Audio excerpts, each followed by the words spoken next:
이번 주 우리에게 주시는 하나님 말씀입니다. 갈라디아서 5장 13절부터 26절까지의 말씀입니다.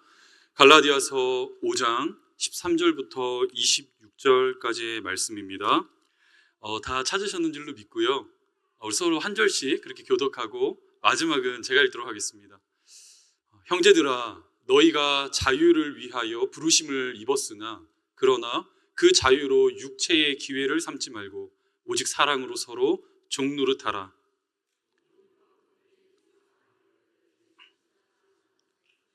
이루어졌나니 만일 서로 물고 먹으면 피차 멸망할까 조심하라. 내가 이르노니 너희는 성령을 따라 행하라. 그리하면 육체의 욕심을 이루지 아니하리라. 육체의 소욕은 성령을 거스르고 성령은 육체를 거스르나니 이 둘이 서로 대적하므로 너희가 원하는 것을 하지 못하게 하려 함이니라. 너희가 만일 성령이 인도하시는 바가 되면 율법 아래에 있지 아니하리라. 육체의 일은 분명하니 곧 음행과 더러운 것과 호색과 우상 숭배와 주술과 원수 맺는 것과 분쟁과 시기와 분냄과 당 짓는 것과 분열함과 이단과 투기와 술 취함과 방탕함과 또 그와 같은 것들이라. 전에 너희에게 경계한 것 같이 경계하노니 이런 일을 하는 자들은 하나님의 나라를 유업으로 받지 못할 것이요 오직 성령의 열매는 사랑과 희락과 온유와 절제니 이 같은 것을 금지할 법이 없느니라. 그리스도 예수의 사람들의 육체와 함께 그 정욕과 탐심을 십자가에 못 박아. 우리 두 절 같이 읽도록 하겠습니다.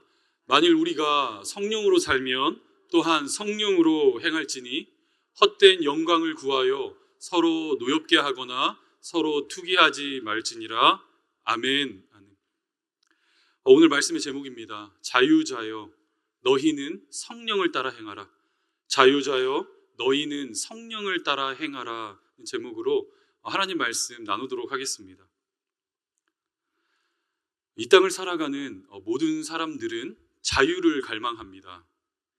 어느덧 나의 자유가 나의 권리라 주장하는 그러한 시대를 오늘 우리는 살아가고 있는데, 그런데 곰곰이 생각해 보면 세계 역사에 기억되는 대부분의 순간들은 모두 사람의 자유와 관련이 돼 있었다는 사실을 우리는 발견할 수 있어요. 부패한 왕권과 그 사리사욕을 채우기 위해 질주하고 있던 그 귀족들을 상대로 시민들이 일으켰던 혁명, 이 프랑스 대혁명, 오늘날 그 민주주의의 초석을 놓았다고 평가됩니다. 그뿐만이 아니라 우리 신앙의 선배님들께서 목숨을 걸고 가담했었던 종교개혁도, 미국의 건국도, 세계 1차, 2차 대전도 모두 다 자유를 수호하고 자유를 되찾기 위한 사람의 눈물 나는 항쟁이었다. 우리는 이렇게 말할 수 있을 거예요. 그런 면에서 보았을 때 우리 조국 대한민국에도 자유를 부르짖었던 시절이 있습니다. 일제 치하 시절, 6.25 전쟁, 또 부도덕한 군사정권을 상대로 벌였던 민주화 그 항쟁까지 지금까지 흘러왔던 기억하는 모든 순간들을 들여다보면 우리는 자유를 수호하고 되찾기 위한 끊임없는 싸움을 벌여왔다는 사실 알 수가 있어요. 이런 일련의 사건들을 바라볼 때면 저는 우리 조국을 향한 하나님의 사랑과 그분의 은혜와 그분의 섭리를 잠시나마 이렇게 누려볼 수가 있는데, 한반도의 끝자락, 그 아무도 주목하지 않는 그 변방의 작은 나라가 어느덧 아시아 전체를 섬겨내고 있는 복음의 전초기지가 되었고, 세계에서 두 번째로 선교사들을 가장 많이 파송하는 그런 기독교 강국이 되었으며, 어느덧 1000만 성도를 부르짖고 있고, 세계에서 가장 큰 세계의 교회가요 위치하고 있는 놀라운 축복이 이어졌습니다. 자유를 찾게 된 것이죠. 하지만 사랑하는 여러분, 오늘날 이 시대의 교회와 성도가 잃어버린 것 한 가지 있습니다. 그토록 목 놓아 부르짖었지만, 그토록 갖기를 소망했지만 주신 자유를 바르게 사용하는 일, 그 일에 오늘날 이 시대의 교회와 성도가 실패했다. 저는 그렇게 생각해요. 이 모습은 마치 누가복음 17장에 기록되고 있는 등장하는 나병 환자의 모습을 우리는 이렇게 연상하게 되는데, 10명의 나병 환자가 있었습니다. 고대 사회에서는 제가 여러 번 설명해 드렸다시피 육신의 병이 있다는 것은 곧 신앙의 문제로 간주되었잖아요. 뿐만이 아니라 일반인들과는 서로 이렇게 뒤섞여 살아갈 수 없는 그런 형편에 놓여져 있었어요. 철저하게 분리되어 살아갈 수밖에 없는, 어떤 면에서 보았을 때 그 자유를 박탈당한 인생이라 말할 수 있습니다. 그런데 예수님께서 예루살렘으로 이렇게 향하시던 중에 한 마을에 들어가게 되시는데, 성경은 말하길 이 마을은 사마리아와 갈릴리 사이에 위치한, 어디인지는 정확히 몰라도 두 경계선 사이에 위치한 마을이다 말하고 있습니다. 참 상징적인 의미가 담긴 표현이 아닐 수 없어요. 여러분, 사마리아 하면 어떠한 사람들이 모여 사는 곳이죠? 이렇게 침묵하시면 제가 한번 계속 기다려 볼까요? 사마리아 하면 그곳에는 어떠한 사람들이 모여 살아가게 됩니까? 이방인들이잖아요. 이방인을 대표하는 지역은 사마리아고, 또 그 반대편 이 갈릴리 지역은 유대인들이 대거 이주하여 형성된 그러한 도시를 말합니다. 그러니까 이방인을 대표하는 사마리아와 또 유대인을 대표하는 그 갈릴리 두 지역 사이 그 어딘가에 예수님께서 그 마을을 지나가게 되셨고, 그곳에서 나병에 걸려있는 10명의 사람들을 만나게 되셨다는 것입니다. 그러자 예수님을 보게 된 이 10명의 사람은요, 심지어 가까이 다가오지도 못한 채 먼 발치에서 소리 높여 부르짖기 시작해요. 누가복음 17장입니다. 예수께서 예루살렘으로 가실 때에 사마리아와 갈릴리 사이로 지나가시다가 한 마을에 들어가시니 나병 환자 10명이 예수를 만나 멀리 서서 소리 높여 이르되 예수 선생님이여 우리를 불쌍히 여기소서 하거늘.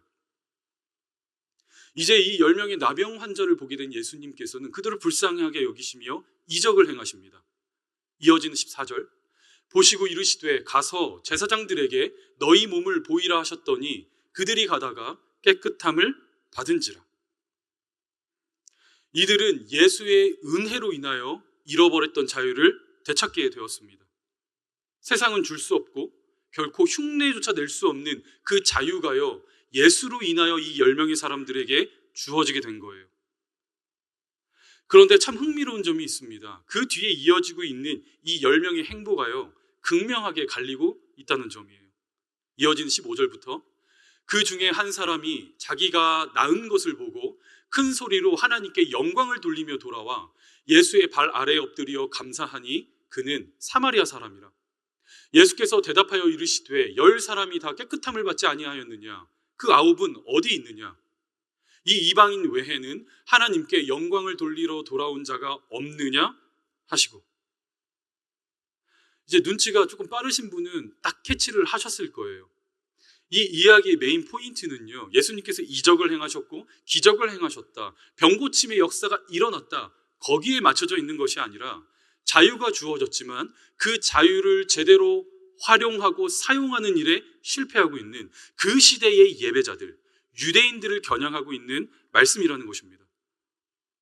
나는 하나님께 택함받은 선민입니다. 나는 아브라함의 자손입니다.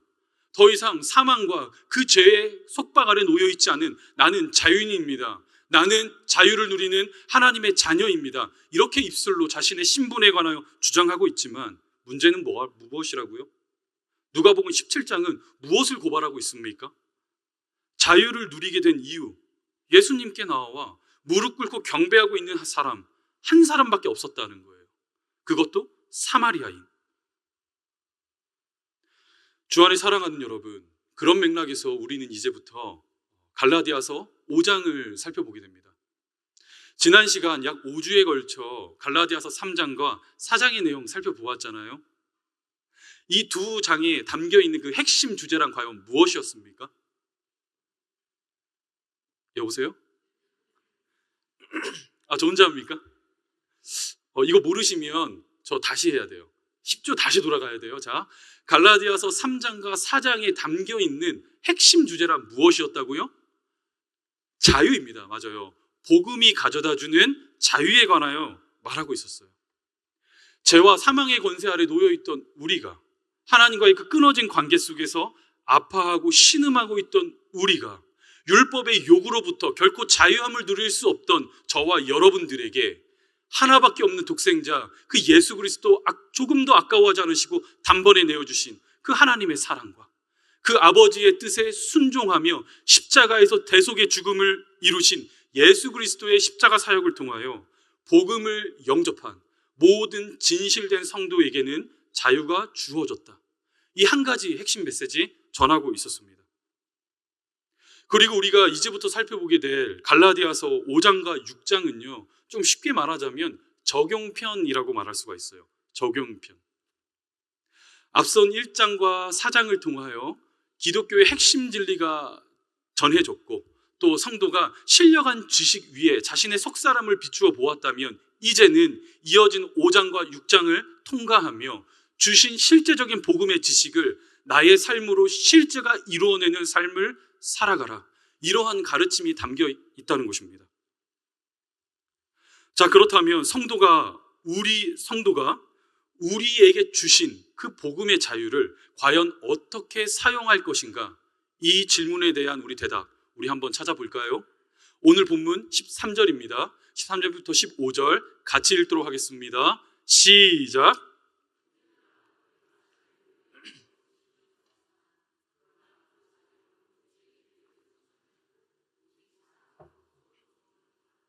온 율법은 내 이웃 사랑하기를 내 자신같이 하라 하신 한 말씀에서 이루어졌나니 만일 서로 물고 먹으면 피차 멸망할까?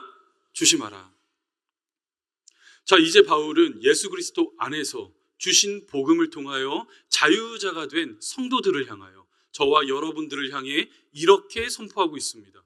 형제들아, 너희가 자유를 위하여 부르심을 입었으나 그 자유를 가지고 육체의 기회를 이루는 데 사용하지 말고 서로 사랑으로 종노릇하기를 바랍니다. 참 역설적인 가르침이 아닐 수가 없어요. 그렇잖아요. 우리 지난 1장부터 4장까지 어떠한 내용이 다뤄지고 있었습니까? 너희는 종이 아니라 하나님의 자녀라. 하나님의 백성이고 권속이며 그분의 자유가 놓인 자다.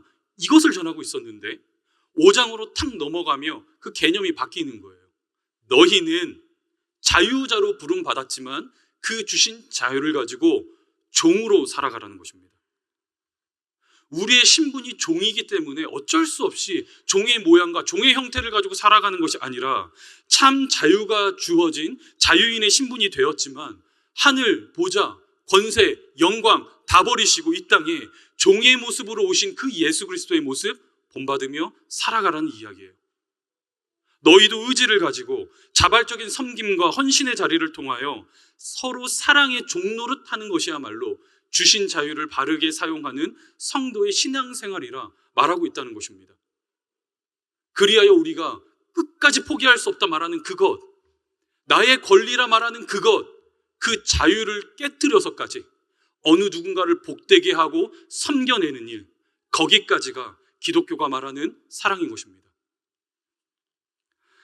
주 안에 사랑하는 여러분, 제가 이 교회를 개척하기 전 저의 주된 사역의 무대는 청소년들이었어요.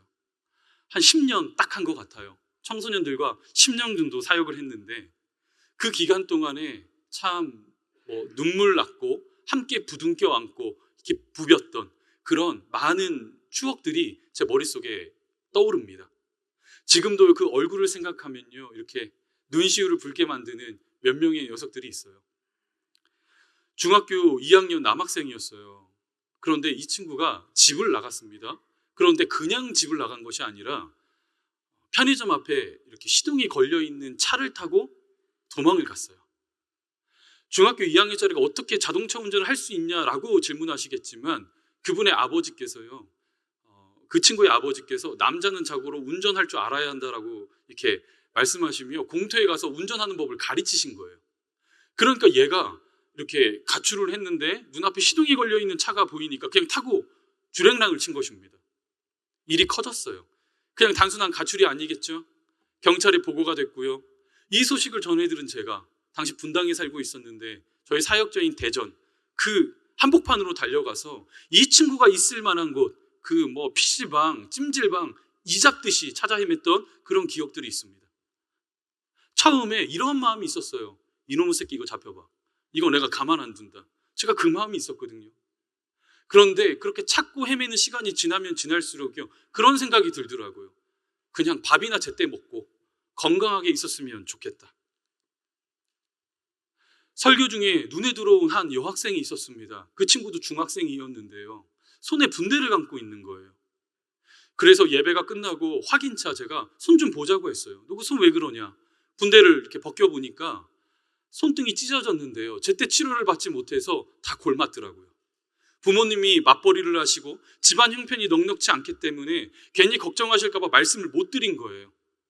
그래서 그 여학생을 데리고 얼른 대학병원으로 함께 뛰었던 그런 순간들, 부모님과의 그 불화와 그 관계적인 문제로 방황하고 있던 한 고등학교 남학생, 민규라는 친구예요. 민규. 아직도 잊혀지지가 않아요. 새벽 예배 끝나고요, 아침 7시부터 해가 질 때까지 함께 시간을 보냈어요.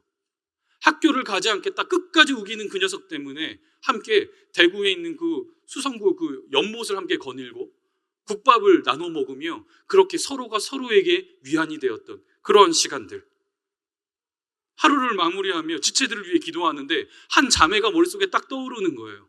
그래서 그 자매에게 전화를 걸었더니 일을 마치고 집으로 걸어가면서 버스 타지 않은 채 그 저녁 늦은 9시예요. 집으로 걸어가며 숨죽여 흐느끼고 있더라고요. 수화기 너머로 함께 울었던 그러한 시간들. 제가 이 자리에서 다 설명드릴 수 없을 정도로 그 청소년들과 함께 나누었던 그런 아름다운 신앙의 추억들이 제 마음에 있어요.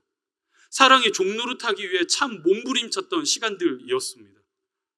어디서 그런 열정이 생겼는지 지금 돌이켜보면요, 이해할 수가 없어요. 다 쫓아다니고 다 들어주고 새벽에 전화 와도 다 받아주고 어디서 그런 제 안에 그런 힘이 났나 지금 돌이켜봐도요, 이렇게 궁금하기만 해요. 때로는 마음이 상할 때도 있었어요. 아니 이 정도 노력을 했는데, 아니 이 정도로 쏟아부었는데 그러면 조금 변할 기미라도 보여야 제가 어떻게 한번 해보겠는데 조금도 변할 기미가 보이지 않는 거예요. 이 녀석들은 아마도 지금까지 모르고 있을 거예요. 제가 당시 전도사 시절에 서울에 있는 어떤 대형 교회에서 사역할 수 있는 기회가 주어졌습니다. 총구석을 벗어나 더 넓은 세상으로 나가 그렇게 마음껏 자유롭게 사역하고 싶은 것, 한 그 이제 막 시작한 그 젊은 전도사의 마음 가운데 있지 않았겠습니까? 여러분들도 다 이해하시잖아요. 좋은 직장에서 오퍼가 오면 그거 뭐 생각할 거 뭐 있습니까? 가면 되는 거 그만이잖아요. 게다가 당시 저희 집에요, 첫째 아이가 태어났거든요. 그런데 그 지방 교회, 작은 교회에서 주는 사례비로는 생활이 안 되는 거예요. 경제적인 어려움이 직면해 있던 시간들이었습니다. 그래서 제가 제 와이프한테 우리 이 문제를 가지고 서로 아무 얘기하지 말고 한 일주일만 기도하고 결정하자. 이 대화를 나눈 뒤 시간이 되었을 때 그 마음이 통했어요. 그냥 떠나지 말자였습니다. 떠나지 말고 머무르자. 제가 와이프에게 참 고마운 점이 많아요. 뭐 이런 말 제가 처음 하잖아요. 저 같은 이렇게 하자 있는 인생을 이렇게 보살피고 어우르며 살아가주는 것도 너무 고마운데요. 지금 생각해 보면요, 진짜 고마웠던 순간이 2개가 있어요. 하나가 그때 떠나지 않고 눈에 보이는 같이 쫓지 않고 함께 남자만 했던 것. 그리고 2번째, 한 번도 뭐 경험해보지 않은 이 캘거리 땅에 교회를 개척하겠다라고 말했을 때 거기에 동의해주고 기도해 주었던 것, 너무 고마워요.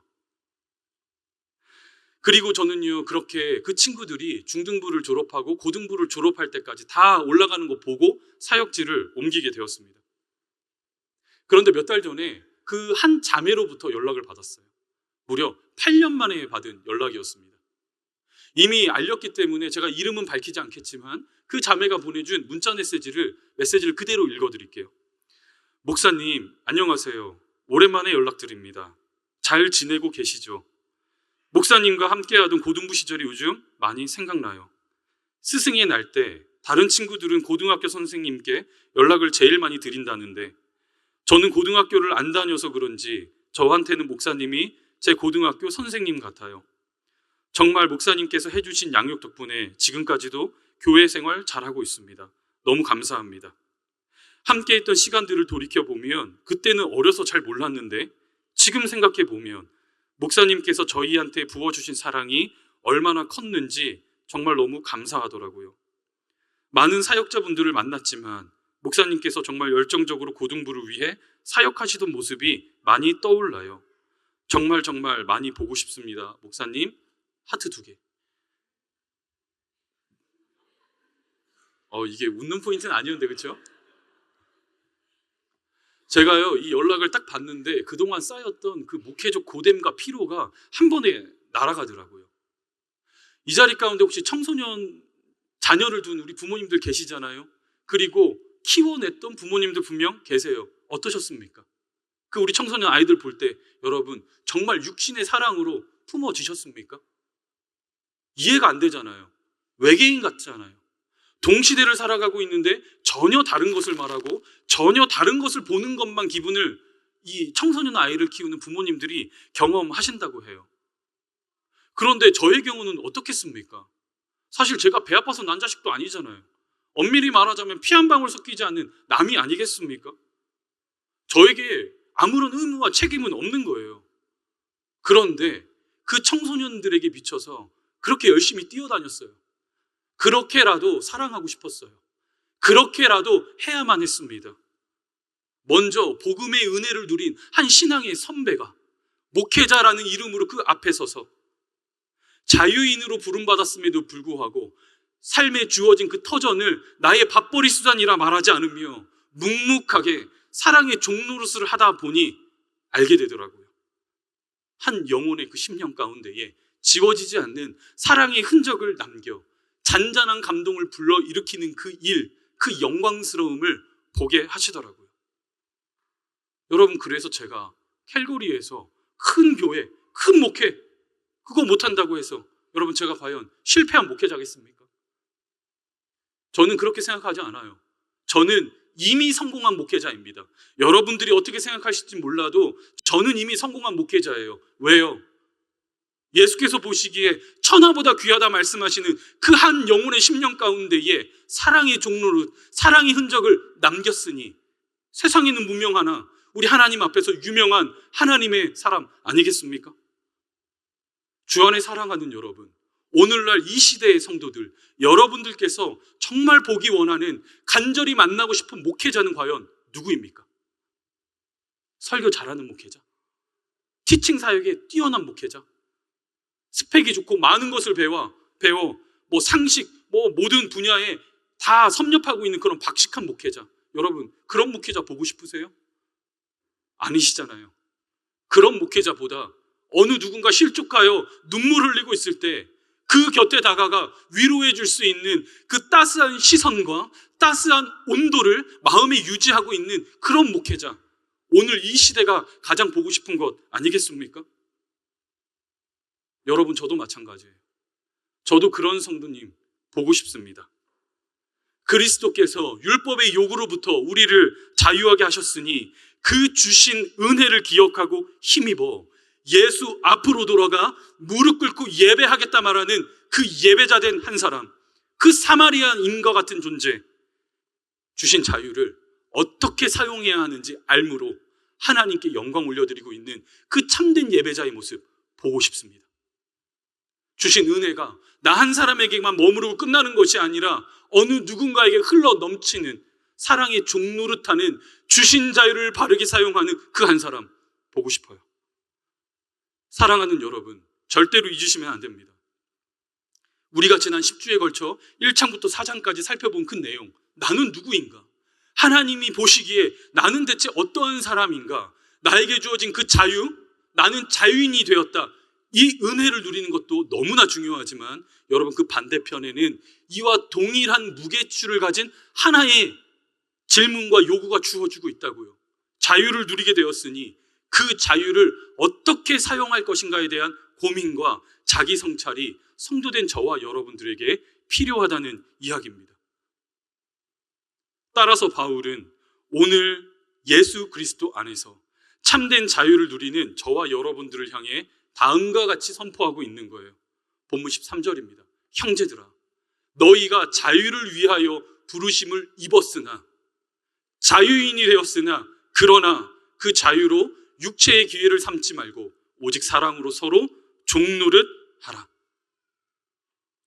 이 시간 간절히 소망하기는 주신 자유를 바르게 사용하며 종노릇하는 우리 모든 캘거리 제자 삼는 교회 성도 여러분이 될 수 있기를 주님의 이름으로 간절히 축복합니다. 그런가 하면 두 번째예요. 이어지고 있는 16절 말씀은요, 앞선 내용을 그대로 이어받으며 또 다른 질문에 해답을 제시하고 있어요. 어떠한 질문이냐? 좋다. 하나님의 그 독생자 예수를 통하여 복음이 주어졌고 그 복음을 누린 우리는 자유인이 되었는데, 자, 그렇다면 우리가 어떻게 끊임없이 사랑의 종노릇을 할 수 있는 것인가? 이 질문에 해답을 제시합니다. 16절을 보십시오. 같이 읽겠습니다. 시작. 너희는 성령을 따라 행하라.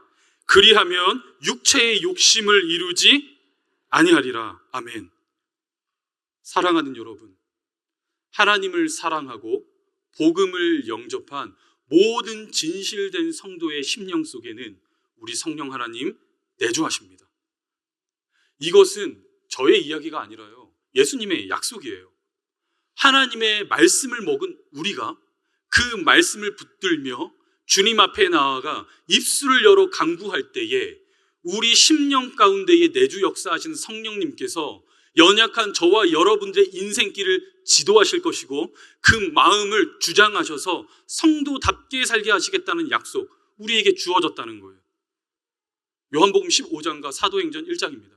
그러나 진리의 성령이 오시면 그가 너희를 모든 진리 가운데로 인도하시리니 그가 스스로 말하지 않고 오직 들은 것을 말하며 장래 일을 너희에게 알리시리라. 내가 말하기를 그가 내 것을 가지고 너희에게 알리시리라 하였노라. 오직 성령이 너희에게 임하시면 너희가 권능을 받고 예루살렘과 온 유대와 사마리아와 땅끝까지 이르러 내 증인이 되리라 하시니라. 여러분, 예수께서 하신 이 약속, 정말 그 약속대로 성령께서 이 땅 가운데 오시자 신앙 공동체 안에 어떠한 역사가 일어나게 되었을까요? 오늘 우리가 성령의 역사하면 머릿속에 딱 떠오르는 것처럼 방언하고 예언하고 병고침의 역사가 일어나는, 여러분, 그런 역사를 말하는 것일까요? 그렇지 않아요. 결코 변하지 않을 것이라 작은 기대와 희망도 발견할 수 없는 그 죄인이 돌이켜 사랑의 수고를 다하기 시작했다는 거예요. 언제나 나밖에 모르던 그 뼛속까지 이기적인 그 죄인의 심령 속에 성령께서 권능으로 밀고 들어오시자 어느덧 성도들이 사랑을 말하고 사랑을 노래하고 사랑의 종노릇을 하는 그 아름다운 역사가 펼쳐지기 시작했다고요. 이 현장을 설명하는 것이 사도행전 2장입니다. 믿은 사람이 다 함께 있어 모든 물건을 서로 통용하고 또 재산과 소유를 팔아 각 사람의 필요를 따라 나눠주며 날마다 마음을 같이하여 성전에 모이기를 힘쓰고 집에서 떡을 떼며 기쁨과 순전한 마음으로 음식을 먹고 하나님을 찬미하며 또 온 백성에게 칭송을 받으니 주께서 구원받는 사람을 날마다 더하게 하시니라. 여러분, 어떻게 생각하세요? 이거 현실 가능한 이야기 맞습니까? 오늘 이 시대 가운데, 이 교회 가운데도 벌어질 수 있는 그런 이야기라 여러분 믿어지십니까? 아닌 것 같아요. 지금 표정 보니까 안 된다 이렇게 말씀하시는 것 같아요. 그런데 가능합니다. 실제로 성령의 역사로 지금도 여전히 일어나고 있는 동일한 사역이라는 거예요. 성령께서 하시는 일이 그런 일이기 때문이에요. 제가 말씀드렸잖아요. 현재 이 자리에 앉아 복음을 영접한 모든 성도들의 심령 가운데는요, 동일한 성령 하나님이 내주 역사하세요. 서로 다른 분, 차등이 있는 것이 아니라 한 성령 안에 우리가 놓여 예수를 믿고 신앙생활을 하게 됩니다. 그럴 때에 우리 성령님께서 어떠한 일을 하시냐? 우리가 주신 자유를 가지고 육체의 소욕을 따라 육체의 기회를 삼고자 할 때 그때 성령께서 막아 서시겠다는 거예요. 안 돼. 하지 마. 너 그거 아니야. 너 그거 해서는 안 돼. 성도는 그렇게 살아가지 않아. 이러한 불편함을 주시겠다는 것입니다. 오늘 본문은요, 육체의 일과 성령께서 하시는 사역을 대조하며 이렇게 설명하고 있어요. 17절입니다. 육체의 소욕은 성령을 거스르고 성령은 육체를 거스르나니 이 둘이 서로 대적함으로 너희가 원하는 것을 하지 못하게 하려 함이니라. 사랑하는 여러분, 그런 차원에서 저는 현재 이 캘거리 제자 삼는 교회에 벌어지고 있는 하나의 현상을 흥미롭게 그리고 감사함으로 지켜보고 있습니다. 저희 청년부에서 벌어지고 있는 일이에요. 뭐 아시는 분들도 계시겠지만 현재 저희 교회 청년부가요 참 많은 부흥을 했습니다. 맨 처음에 이렇게 시작할 때요 2-3명 이렇게 앉아 있었거든요. 뭐 작년들이야 그렇다 쳐요. 하지만 우리 청년들에게 있어서 교제는 생명이잖아요. 함께 교제하고 나누는 것이 어떤 신앙생활에 있어서 굉장히 중요한 포지션을 차지하고 있다 그렇게 여겨지는데 몇 명 되지도 않는 청년들끼리 맨날 그렇게 앉아있는 모습 보니까 목회자로서 되게 미안하고 마음이 참 쓰였던 순간이 있었습니다. 그런데 지금 청년부 모임하는 거 가서 여러분 한번 보세요. 오늘 윷놀이 한다고 하거든요. 여러분 껴서 한번 해보세요. 상금도 있대요. 한번 해보세요. 우리 청년들이 얼마나 모여있고 얼마나 아름다운 관계를 맺으며 그렇게 즐기고 있는지 한번 눈으로 보세요. 저의 자랑이기도 해요. 이 교회의 자랑입니다. 저희 교회 청년부가요 어디에서 뭐 신앙생활을 많이 했고 대단한 신앙의 소유자들이 아니에요. 그 중에 대부분이요 이제 막 신앙생활을 시작한 거의 초신자들입니다. 여러분 어떻게 이런 일이 가능할까요? 어떻게 예수를 모르는 자가 교회 안으로 들어와 조금도 이질감이 없게 함께 신앙생활을 할 수 있는 일이 어떻게 가능했을까요? 저는 이유를 알고 있거든요. 눈으로 보았기 때문에. 이 교회에 속한 지체들이요 누구라고 말할 것 없이 모두가 사랑의 종노릇하기를 포기하지 않았기 때문이에요. 한 청년 본인의 하우스를요 공개했어요. 열었습니다. 그래서 지체들이 예배 끝나면 그 집에 놀러 가서 많이 놀았어요. 여러분 이거 얼마나 수고로운 일입니까? 그렇잖아요. 누군가가 오면요 집 청소도 해야 되죠. 뭐 한두 사람도 아니고 10명, 15명씩 와가지고 그렇게 난장판을 벌이고 가면 그거 다 정리해야 되죠. 필요하다면 저녁 먹여야 되죠. 뒷마당에 장작 갖다 놓고 아이들끼리 그렇게 시간 보낼 수 있도록 많은 손의 수고를 다하였습니다. 그뿐일까요? 저희 캘거리 그 워킹홀리데이 사이트가 있어요. 그런데 그곳에 저희 교회 청년들이요 정기적으로 글을 올리고 있습니다. 이런 글이에요. 혹시 정착하시는데 도움이 필요하시거나 라이드가 필요한 분이 계시다면 주저하지 말고 연락 주세요. 그리고 우리 청년들이 진짜 나가서 라이드하고 그들을 섬깁니다. 그렇게 저희 교회 멤버가 되고 식구가 된 몇 명의 친구들도 있어요. 지체들 중에 어느 누군가 낙심하고 주저하고 쓰러져 있을 때 찾아갔습니다. 시키지 않았는데 지체들이 그 상심한 지체를 찾아가 이야기를 들어주고 마음의 한켠을 내어주며 그렇게 위로하던 아름다운 순간들이 일어나고 있어요. 초대교회가 말하는 그 성령의 역사가 이 교회 청년부 안에도요 일어나고 있는 거예요. 제가 몇 가지만 더 이야기해 볼까요? 이러한 현상은요 청년들의 이야기만은 아니에요.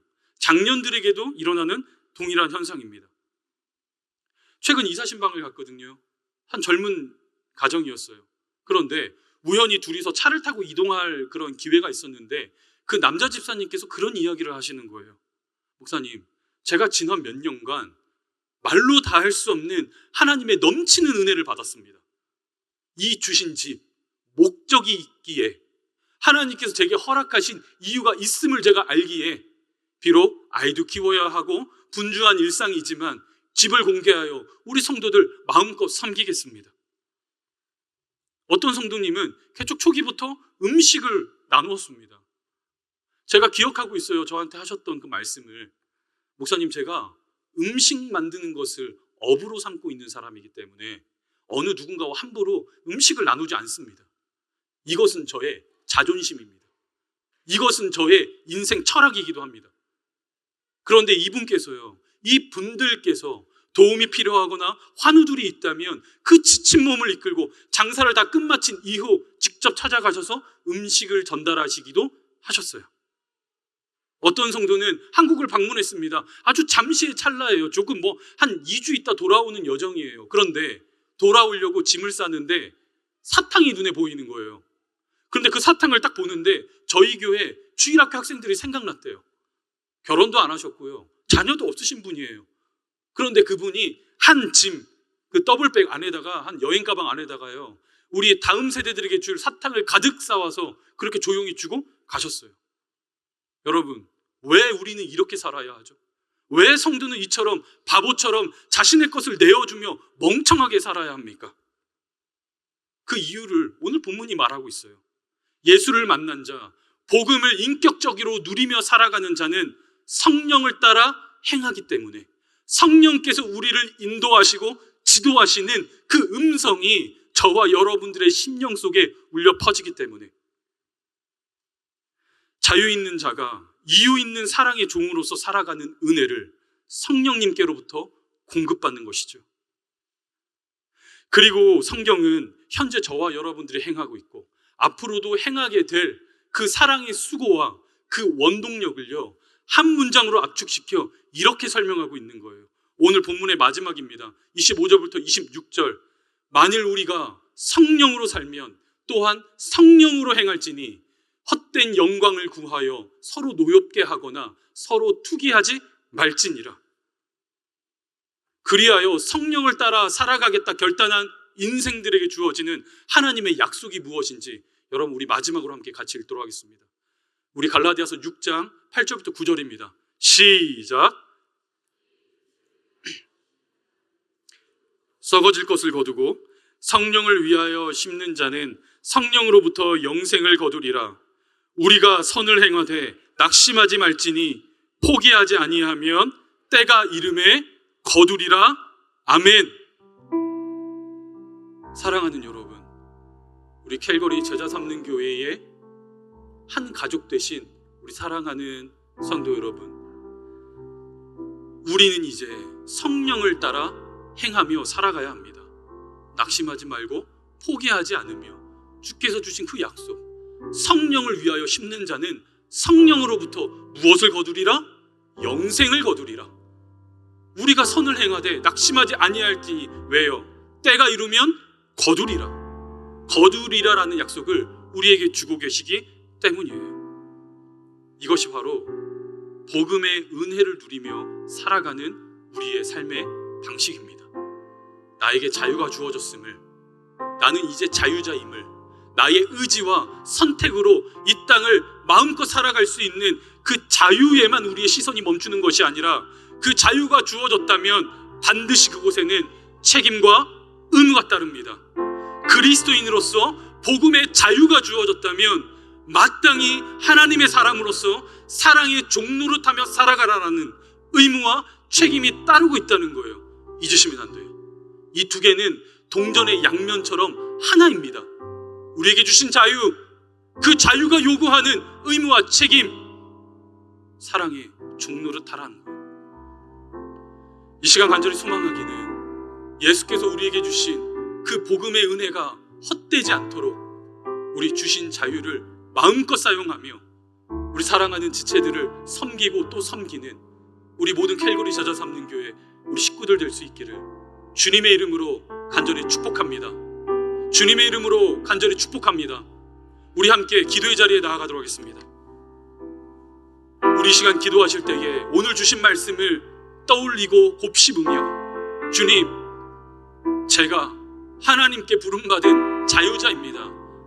복음의 은혜를 통하여 죄와 사망의 권세에 있지 않고 이제 어느덧 아버지와의 그 친밀한 관계 속에서 하나님을 만지고 누리는 자유자입니다. 주님, 그 자유를 사용하게 하소서. 그 자유를 사용하여 나의 자유를 깨뜨려 어느 누군가에게 사랑의 종노릇을 하는 하나님, 그런 교회, 그런 성도, 그런 목회자 되게 하여 주옵소서. 우리 이 시간 함께 기도의 자리에 나아가도록 하겠습니다. 살아계신 하나님, 이 자리에 자유자들이 모여 하나님께 예배합니다. 하나님, 우리 마음속에 허락하여 주신 그 성령님을 따라 살아가고 바른 것을 행하는 우리 모든 성도들 되기를 소망합니다. 주님, 우리에게 복음의 자유를 허락하여 주셨으니 그 주신 이유와 목적이 있음을 알며 누군가에게 사랑의 종노릇하겠다 결단하는 우리 모든 자유자들 다 되게 하여 주옵소서. 하나님, 홀로 영광받아 주옵소서. 이 모든 말씀 살아계신 예수님의 이름으로 기도하옵나이다. 아멘.